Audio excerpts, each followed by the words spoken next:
Sebelumnya, perkenalkan kami kelompok 3 dari Ekonomi Mikro kelas A ingin menyampaikan sedikit hasil dari diskusi kami dengan judul The Theory of Consumer Choice dengan anggota Yulfa Rizky, Hilaluddin, dan Fernandita Milanes. Yang pertama, The Theory of Consumer Choice.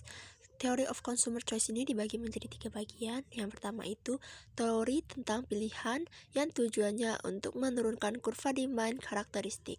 Yang berikutnya atau yang B itu Customer Preference, yaitu kesukaan tiap individu itu berbeda sehingga nilai kepuasan terhadap suatu produk pun berbeda karakteristik.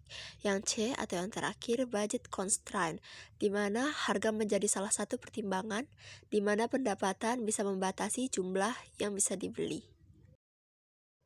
Berikutnya itu the budget constraint. What the consumer can afford? What the consumer can afford?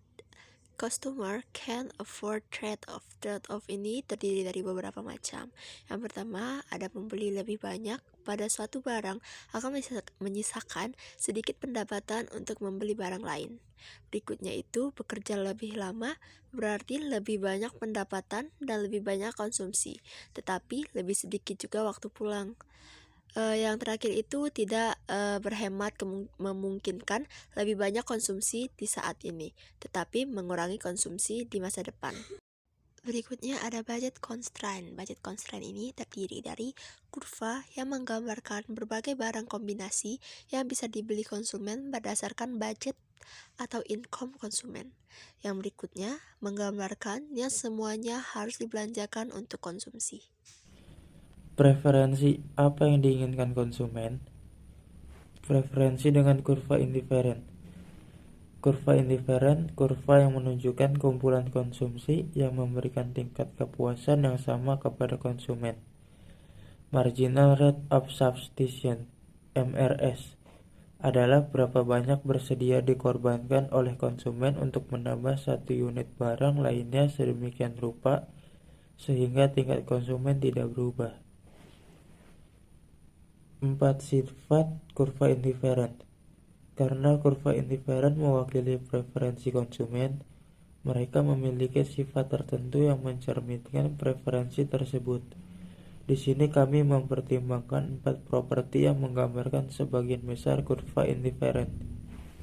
4 properti yang menggambarkan sebagian besar kurva indiferen. 1. Kurva indiferen yang lebih tinggi lebih disukai daripada yang lebih rendah. 2. Kurva indiferen miring ke bawah. 3. Kurva indiferen tidak bersilangan. 4. Kurva indiferen melengkung ke dalam. 2 contoh ekstrim kurva indiferen. Bentuk kurva indiferen memberitahu kita tentang kesediaan konsumen untuk memperdagangkan satu barang dengan barang lainnya. Ketika barang-barang mudah untuk saling menggantikan, kurva indiferen kurang tertekuk. Ketika barang sulit untuk diganti, kurva indiferen sangat melengkung. Contoh ekstrim kurva indiferen. 1. Pengganti sempurna. 2. Pelengkap sempurna. Itu dia materi-materi hasil dari diskusi kelompok kami.